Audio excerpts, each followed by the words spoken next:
Angus Taylor commissioned a review into nuclear, which was led by Ted O'Brien, the current spokesperson for nuclear for the Coalition. And it recommended not pursuing it unless there was overwhelming community support for it.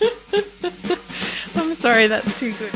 One for Mum, one for Dad, and one for the country.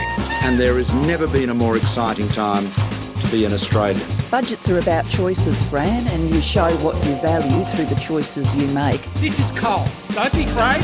Don't be scared. The Treasurer knows. I want an economy that works for people, not the other way around. We'll just end up being a third-rate economy, a banana republic. Just follow the money.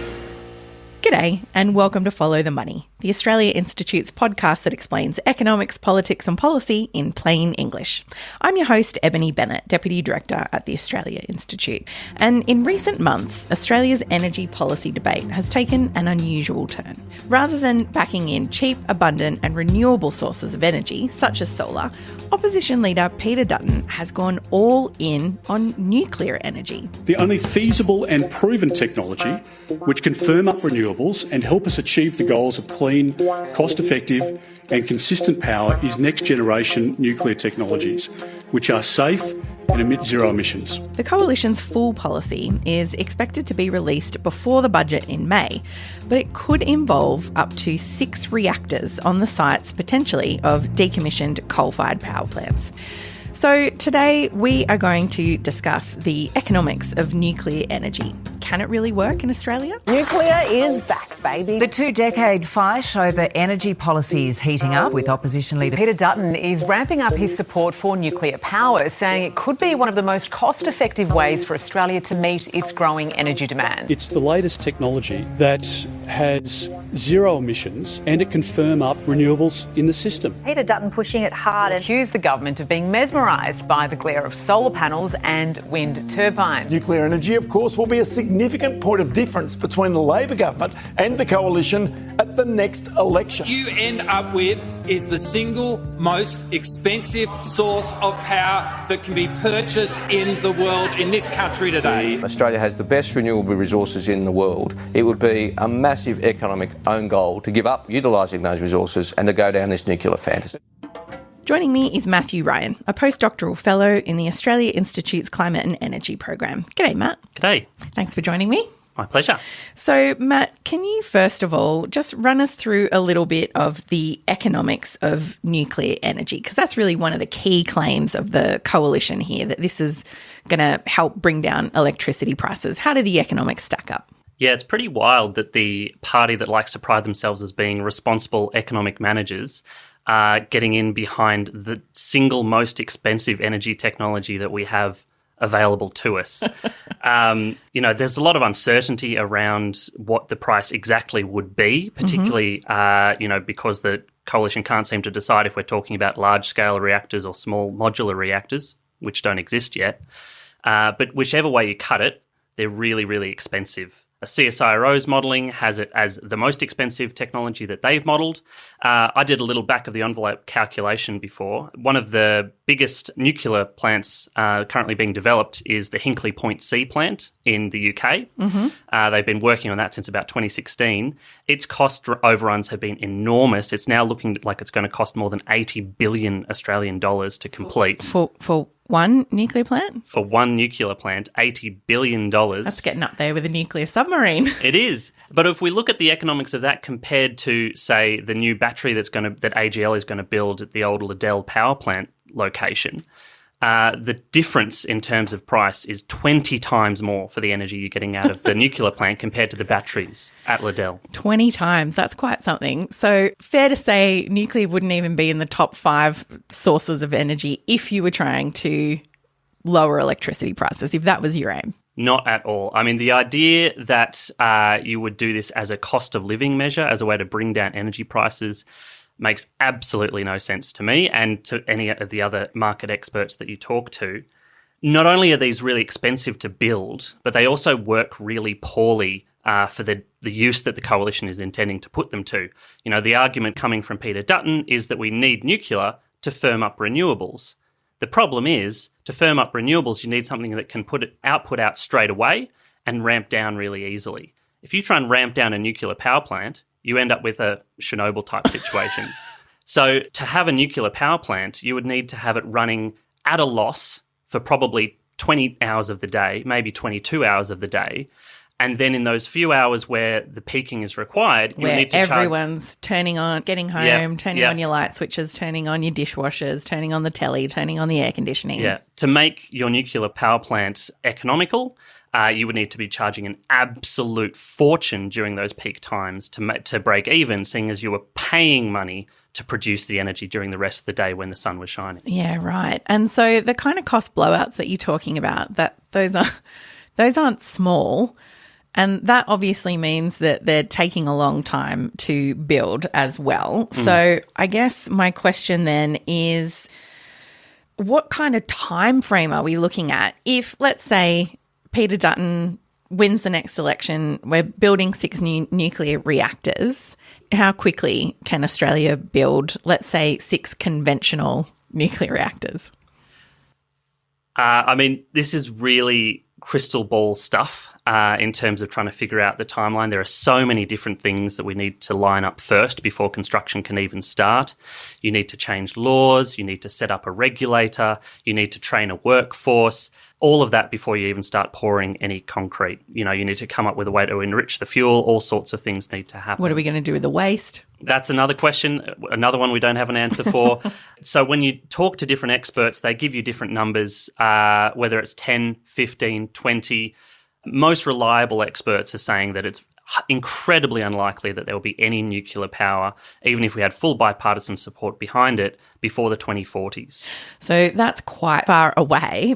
So Peter Dutton has pointed to other countries like South Korea, like Canada, as places where nuclear energy has been effective at bringing down prices. Are they fair comparisons to make to Australia building a nuclear power plant fleet from scratch?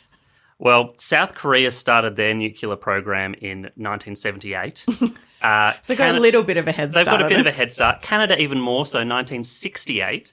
But really, it's really hard to compare apples with apples when we're looking at international energy markets. South Korea has a highly regulated energy market with price caps, which is subsidising nuclear, which makes it possible over there.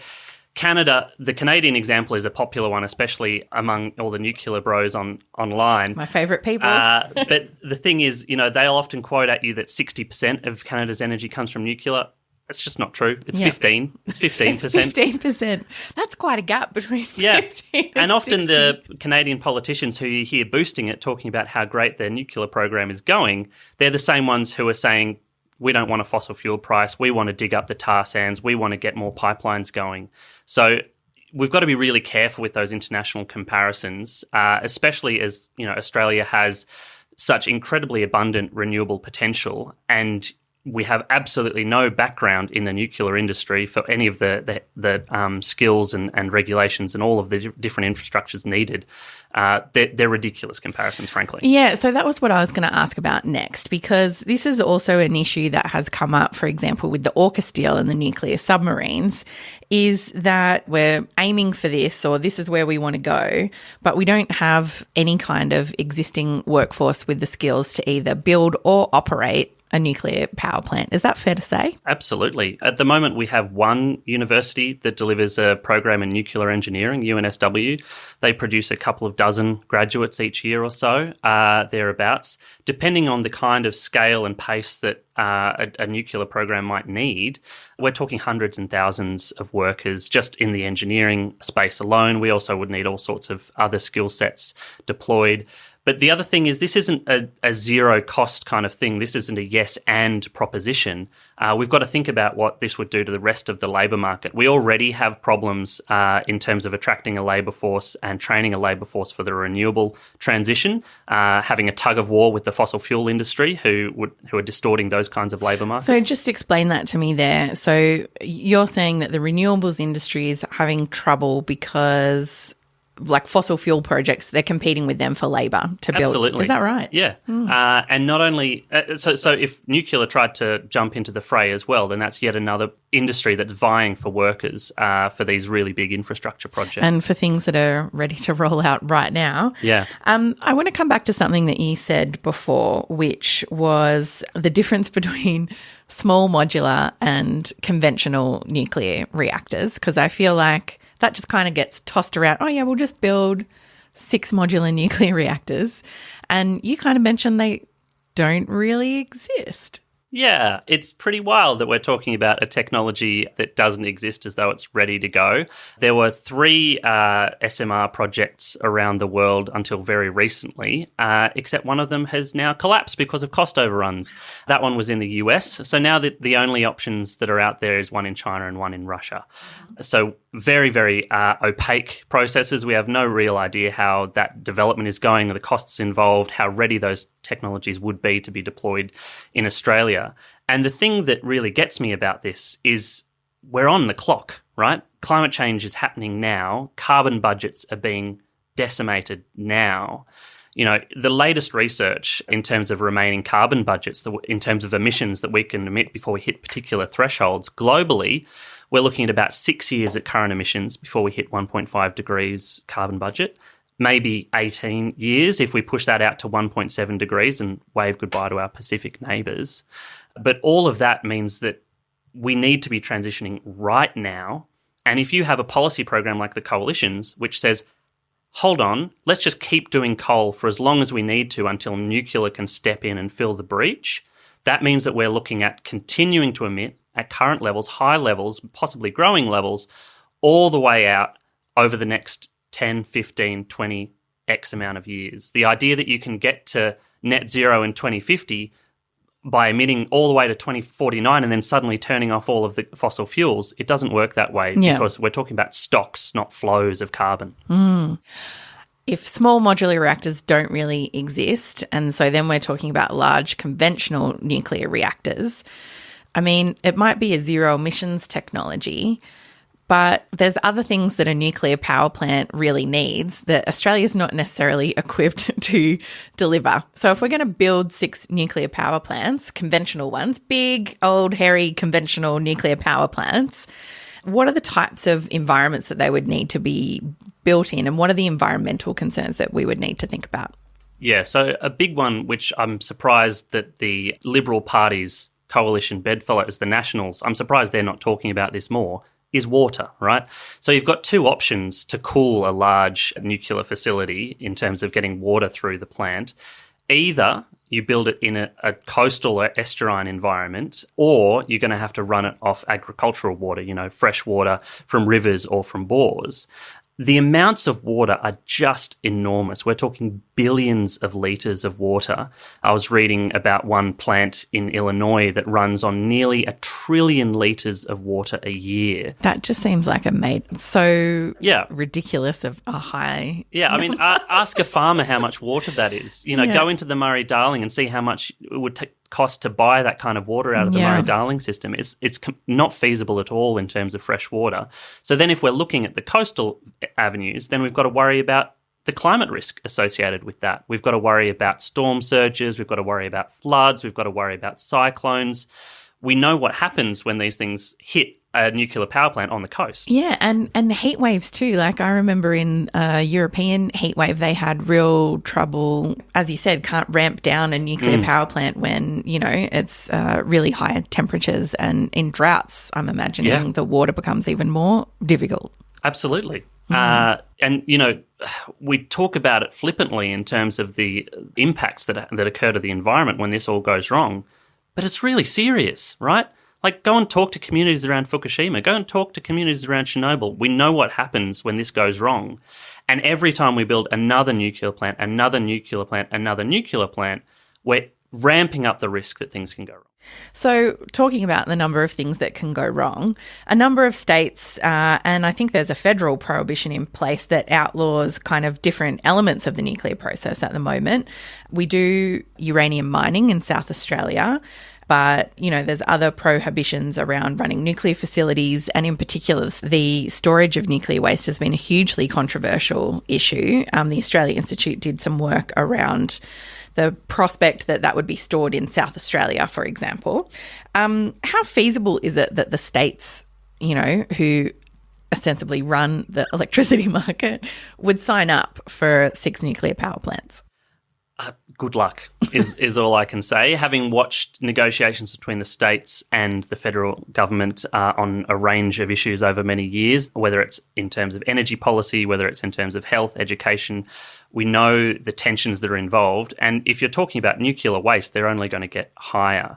The idea that you could get community buy-in across the entire country and get bipartisan support and support across state and federal levels of government to get this going, as we've already talked about, if this is an earnest attempt to reduce emissions, it would need to get going right now. Yeah. And the idea that that's going to happen tomorrow is just ridiculous. Not an easy feat to get all the state premiers on board, but not an easy feat to get the Australian public on board either. We saw huge community pushback in South Australia to the idea of a nuclear waste dump. I guess I kind of find it a bit laughable that the coalition is really pushing this at the same time as they're like, oh no, but there's huge community backlash against wind. Like the idea that 6 conventional nuclear reactors would be welcome with open arms by the community when we're struggling with renewable energy projects just seems a bit laughable to me. You've kind of talked about some of the pushback that you would expect at the state level from the premiers, but I don't think there's a huge amount of community buy-in for this plan either. No, there's not. And, there's a long history in Australia of resistance to nuclear developments of different kinds in South Australia, in Jervis Bay. But the thing that really worries me when we're comparing community pushback to renewables versus nuclear, they're very different policy problems. And, if we look to, say, Helen Haynes' Local Power Act in terms of renewables, there are options there that have been found to work overseas to really increase community buy-in and to allay concerns. Those kinds of policy options don't get over the problems of nuclear. Nuclear will always have those problems and will always have that kind of community resistance, especially as we see the coalition actively playing up resistance to renewables, often downplaying the significant elements of the community who really support renewables, even across the regions and across the bush. At the same time, they're ignoring resistance to nuclear. It makes no sense. Yeah. So, Matt, on the economics, we know that nuclear is expensive and subject to a lot of cost blowouts where it is getting built. What about the costs of building renewable energy? How does that compare? Yeah, I think that this is a really good point, especially as we're trying to look into the future here and figure out what's going to go on in the future, which can be quite murky. If we look at what's happened in the past, over the last few decades, the price of nuclear, which is a mature, established industry in many places in the world, the cost continues to rise. Especially over the last few years, it's really jumped up. Cost blowouts have ended projects like that small modular reactor project in the US. At the same time, the costs for renewables are going through the floor. They've been going down consistently over time, and there's no reason to expect that that's going to change.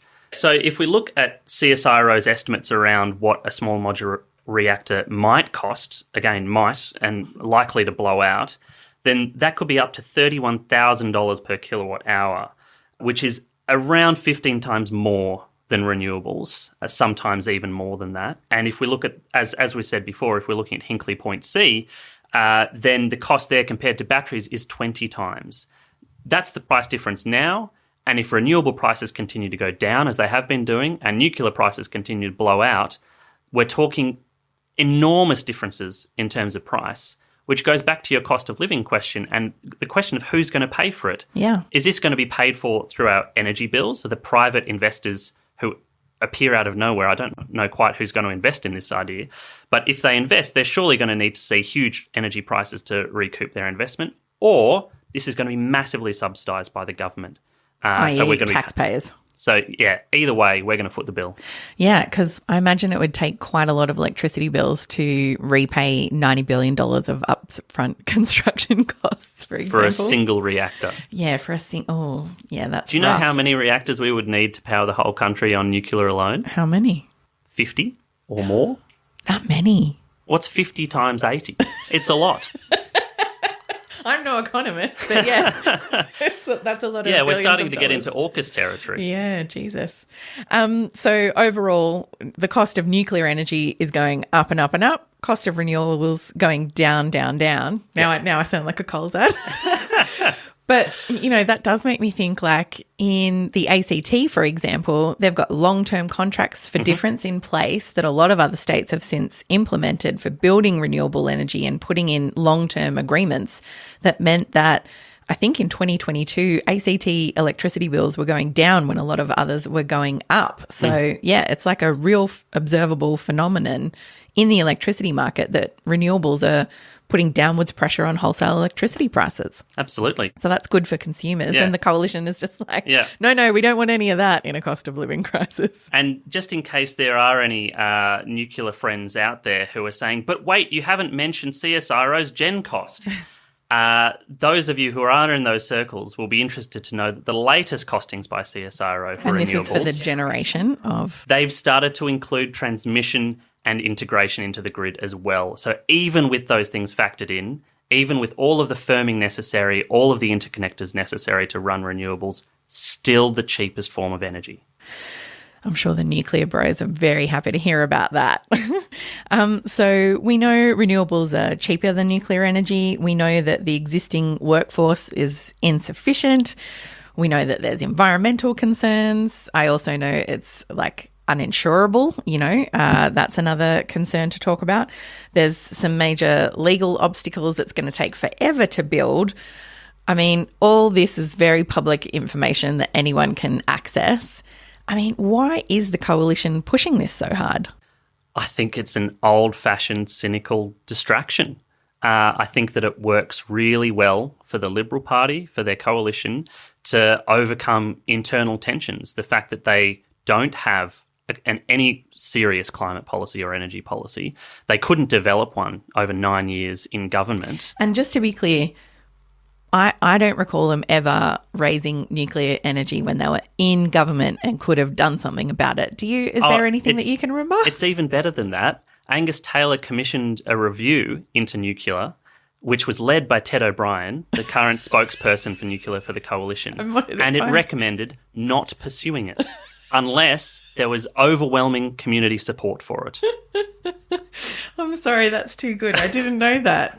Yeah, I've just been going along talking about, they never did anything, but they did. They had a review and it said, no, don't do anything. Don't do it. Yeah. Not without huge community support. Yeah. So all in all, it's just a really big distraction and a delaying tactic, presumably. Yeah, absolutely. I mean, the idea that these plants will be built on retired coal power plant locations. I mean, I've already mentioned Liddell, the fact that there's a huge battery project being built right there at the connection to the grid. So there's actually quite a lot of competition for that land. For those sites, because they are connected to the grid. Exactly. But there's also a problem in terms of the timeline there, right? So if we have to wait for the coal power plant to shut down before we can even start building the nuclear plant, then that pushes the timeline out even further. But I think the most instructive example I've seen about what's really going on here was an article interviewing the New Hope Coal CEO in the Australian Financial Review just this week. And in that article, the New Hope Coal CEO was asking for an extension of their coal mining lease and boosting nuclear at the same time. This is brilliant business for the coal miners, for the coal-fired power generators, to get more value out of their investments. You remember they bought these generators off state governments in most instances. These are privatised investments they're trying to wring all the value they can out of. This is a cynical way to delay the transition by a party that most of whom on the backbench don't even believe in climate change. And we should also point out the fact that this is brilliant for the Labor Party as well. Chris Bowen can get up and say, what a ridiculous idea, and he can be right, and he can be earnest, and he can be emphatic about it. And as we're having this debate, as you and I are spending all of this time talking about whether nuclear is a good idea or not, at the same time this very week, the Labor government is passing legislation through the Parliament in order to make it easier to get approvals for offshore gas developments. as we talk about our domestic energy transition, which will happen, it'll happen faster, it'll happen slower, but it's already happening. We're ignoring the areas where we haven't started. We're ignoring rising emissions in transport, and no one's talking about the fact that we have a huge, growing export industry for fossil fuels. Yeah. So that's kind of a depressing place to end, but essentially a huge distraction and a delaying tactic that really only works in the interest of fossil fuels yet again. Absolutely. I think we might have to wrap it up there before I further depress myself. Yeah, I'm not much fun at parties or at the pub, I'll tell you that.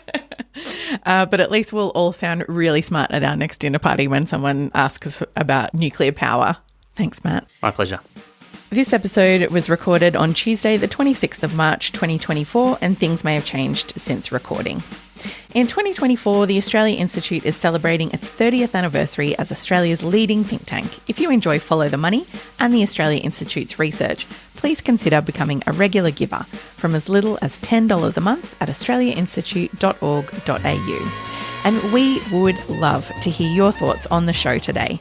You can reach out to us via email at podcasts@australiainstitute.org.au, or you can find us on Twitter at the Oz Institute with an AUS. Our producer is Jennifer Macy, with additional editing by Emily Perkins. Our theme music is by Jonathan McFeet from Pulse and Thrum, with additional music from Blue Dot Sessions. I'm Ebony Bennett. Thanks for listening.